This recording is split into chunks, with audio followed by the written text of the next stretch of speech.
mas babalaso ba sa mga yellows at saka sa mga pink? Hindi mo ba alam na mas vicious ang mga yellows? Nagkataon lang na yung mga yellows ngayon walang power.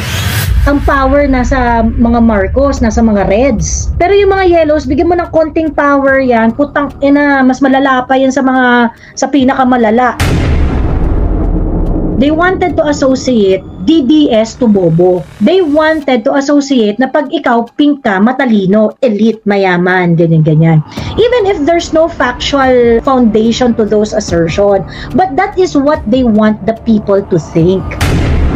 This was before election, no? I was contacted by a professor from abroad kasi they're doing research daw on the political behavior of the Filipino people. Tinatanong niya kasi ako, sabi niya, hindi ka ba natatakot na ginigipit ka ng administration na ito na sobrang panggigipit ang ginagawa nila sa iyo? Because I told them about the cases filed against me. Fiscal level lang pa lang naman ito, pero may mga ganon, may mga legal harassment, checking of bank accounts. You know, the government resources is used against me. Sabi ko ganyan. Tapos sabi niya, ba't hindi ka ba natatakot na ganito yung ginagawa sa iyo ng government, ganun. Tapos sabi ko, alam mo, mas matindi yung pambabalasubas na naranasan ko sa mga yellows and pinks. To be honest ha, ngayon kasi, galit na galit yung administration sa mga kagaya ko, sa mga Duterte supporters. Pero, yung level ng pambabardagol nila sa amin is not as crass kumpara doon sa pambabalahura ng mga pinks at saka ng mga yellow sa akin nung election period nung 2022. Tapos nagulat siya, sabi niya, talaga ba? Sabi ko, oo. Sabi ko, gano'n, mababas-balasubas ang yellows. Walang mas babalasubas sa mga yellows at saka sa mga pink. That's why I cannot trust them ever. Kasi mga sinungaling, mga mapagpanggap na makajos, pero mga putang ina, yung mga ganon. Mga kupal, mga nagpapanggap na makajos, makakalikasan, pero mga hayop magsinungaling, hayop magprotekta ng sariling interes, hayop mang daot-daot ng kapwa, ganyan-ganyan. Sabi ko, you know why I got really deep in vlogging? Because nung nasa TikTok pa lang ako noon, yung mga yellows at mga pinks, they are going to send death threat. Like, halos everyday meron akong death threat nun. Alam to ni Kuya Miko, ni Coco Locoy. Lagi kami may death threat doon. Lagi kami may death threat sa TikTok. At pagkatapos, hindi pa nakontento tong mga pink na to. They got the name of my pamangkin. They issued a death threat on me.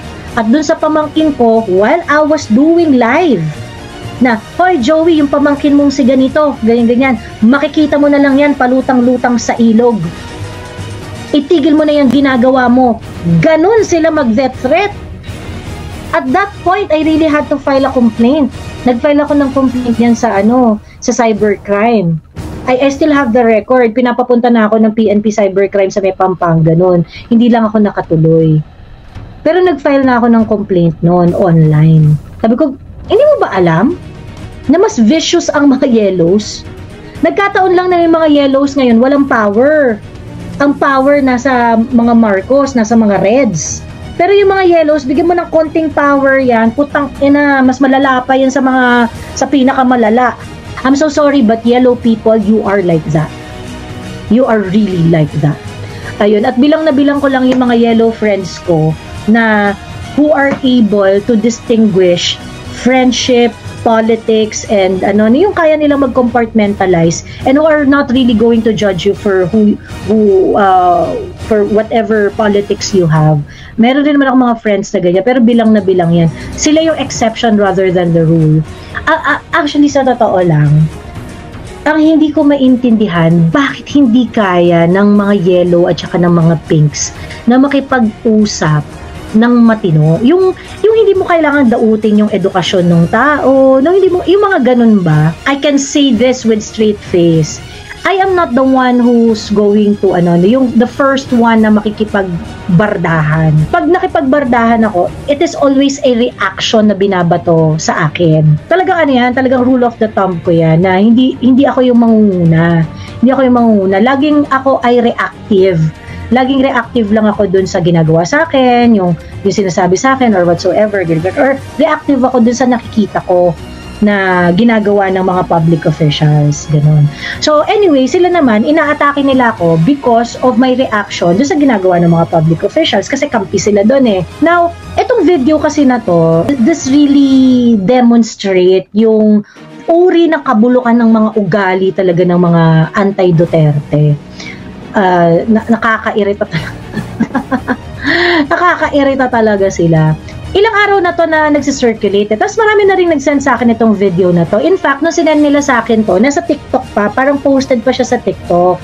And then when I visited it, tinanggal na nung content creator yung kanyang content doon sa video niya. Unfortunately, nakalabas na, kumalat na, marami na nakapag-download, nire-upload na, nag-viral na sa mga sa mga Bisaya pages yung video na yon. So, kumalat-kalat na siya. OFW po ba yung tawag sa mayor na working abroad?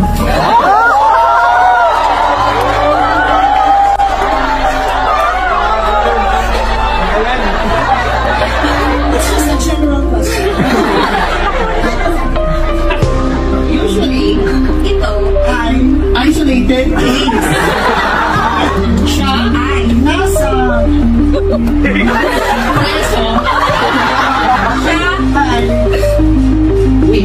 Ayun. I think parang siguro hindi nila iniisip na hindi nila iniisip na harmful yung ginawa nila. Hindi nila naisip na harmful yung ginawa nila. So parang feeling nila parang, hindi, trip-trip lang naman to, parang happy-happy lang naman to na conversation, ganyan-ganyan. And sa totoo lang, okay lang naman kung kunwari magagaganyan kayo, pero isekreto nyo na lang, kayo-kayo na lang yan.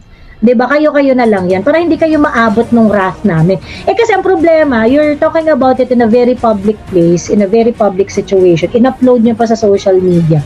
Talagang magkakagulo talaga tayo dito, mga putang ina nyo. So this looks like a event sa office ng PNG. Kasi di ba may mga corporate event na ganyan yung once a month meron town hall meeting or quarterly, nagta-town hall meeting, ganyan-ganyan. Sabi ni Mariah Carey, magaling sana mga stand-up comedians na yan, kaya lang kitang-kita ng mga pinklawan, sabi niya.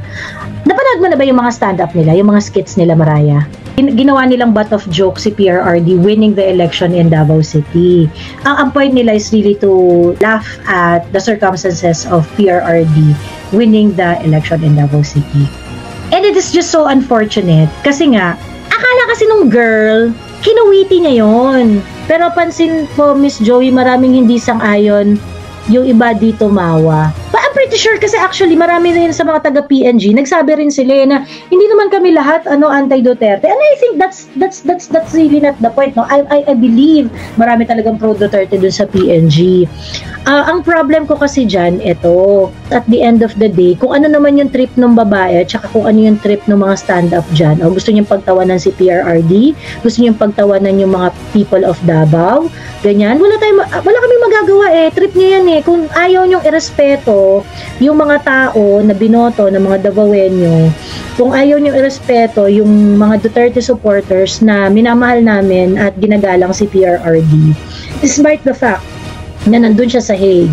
Okay? Kung ayaw niyong irespeto yung sangkaterbang rally at support na ginawa namin for PRRD, 'di ba? Wala kami magagawa.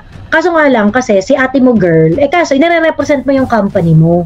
Sabi ko nga, I suggest yung mga kulig nitong babaeng to, report nyo siya sa HR nila, 'di ba? Na you shouldn't behave like that. 'Di ba? Pagkatapos magso-social media ka pa, ayan, nahuli na, wala na, di mo na matatanggal kasi na-upload na nahuli na ng lahat ng mga lahat ng mga Duterte supporters yan 'di ba? Kung gusto mo pagtawanan si PRRD, pagtawanan mo ng bonggam-bongga at your own time.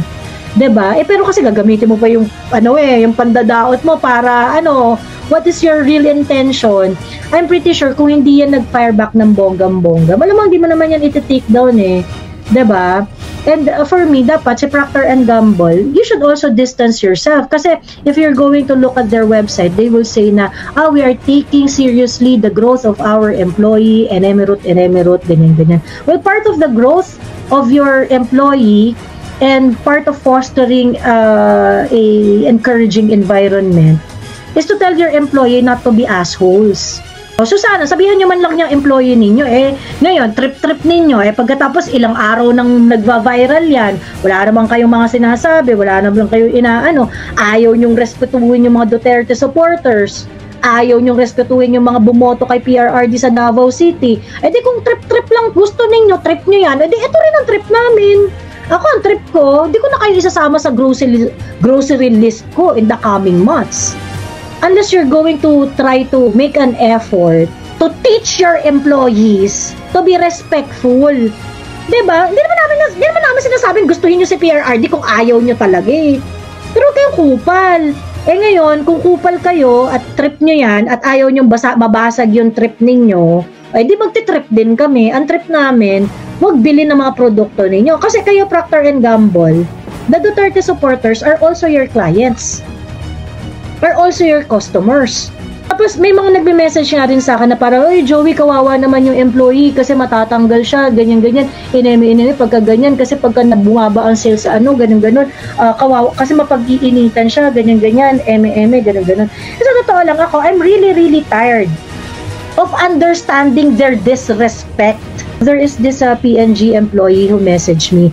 At ang ganda-ganda nung point niya. Sabi niya, oo talaga, grabe, nainis talaga kami dyan. Kasi syempre parang it also looks bad on the company. Kasi nga ang dating, hindi, alam mo yun, yung hindi inclusive, hindi respectful doon sa differences yung environment dyan sa PNG. Ganun daw yung dating. Tapos sabi niya, alam mo ba, hindi rin naman daw siya very vocal about politics. But you know, napansin ko lang, when PRRD was kidnapped and sent to The Hague, I saw a lot of Duterte supporters. When they're going to start their statement of support to PRRD, they are going to start their statement with, I do not care kung i-unfriend nyo ko. But what? Tapos they will start defending PRRD, ganyan-ganyan. Sabi niya, hindi ko alam kung algorithm ko lang to or ano, pero parang they always put us at a defensive na kapag ka ito yung political preference mo, you have to be sorry. Alam mo yon? Kaya nga sabi ko, ano na to ang tawag dito, parang why do I have to apologize for my politics? Diba? Diba? Ngayon kayo, pagka-pink kayo, sinasabi ba namin kayo na huwag kayong maging pink? Ay, hindi, tigilan nyo yan, mag-apologize kayo for being pink, ganon. Pero, pag kayo mga Duterte supporters, especially the silent ones, when they start to be vocal about it, I don't care if you have to unfriend me, ganyan-ganyan. You really feel na there is some friendship that is going to be lost just because this is your political preference. Diba? And I think it is a deep-seated discrimination, na parang, teka, bakit kami hindi dinidiscriminate dito? Kami yung majority. Kaya nga sabi ko, I'm so sorry yung mga sympathetic doon sa babae na sinasabi na baka ma-issuehan niya ng HR tapos matanggal sa trabaho, kawawa naman. Well, I am not going to understand and be burdened by their disrespect. 'Di ba? Sila yung disrespectful, edi sila yung magbayad doon sa disrespect nila. 'Di ba, ate? Ating kupal na nagsalita. Diba? Parang, bakit kailangan naming intindihin parate pagka disrespectful kayo? Every time, bakit naging alalahanin na parang, kapag kunwari we are going to push back, parang kasalanan pa namin na nagpo-push back kami. Diba? Kayo nga, kabilis-bilis nyong mag-cancel Ako, sabi ko, ako, bala kayo. Basta ako, wala na sa listahan ko yung mga produkto ng Procter & Gamble. Diba? Ayaw nila magsalita ayaw nila kastiguin employee nilang kupal Being a DDS does not make you a lesser person. To each his own. It just goes down to how much you can defend your pick. Totoo. And sa totoo lang, I really want us to push back. Alam mo yung parang yung ine-equate nila, because this is their branding, this is their style of communication. They wanted, pagdating sa public discourse, they wanted to associate DDS to bobo. They wanted to associate na pag ikaw pink ka, matalino, elite, mayaman, ganyan-ganyan. Even if there's no factual foundation to those assertions, but that is what they want the people to think. So that is why it is important that we push back. It is important that we speak up. Kasi kapag ka nado-dominate yung voice ng kasinungalingan, yun yung magiging totoo Kaya pagdating yan sa kabataan, akala nung kabataan, yun totoo. Tapos ito pang mga to yung magsasabi na, ay, pangit, bobo, uneducated, di ka nakapag-aral, ganyan. Pero ito yung mga demodule pa. Ito yung ilang taon yung itinatagal sa college, hindi makagraduate. But these are the first one who are going to question you about your educational attainment, about your achievements in life.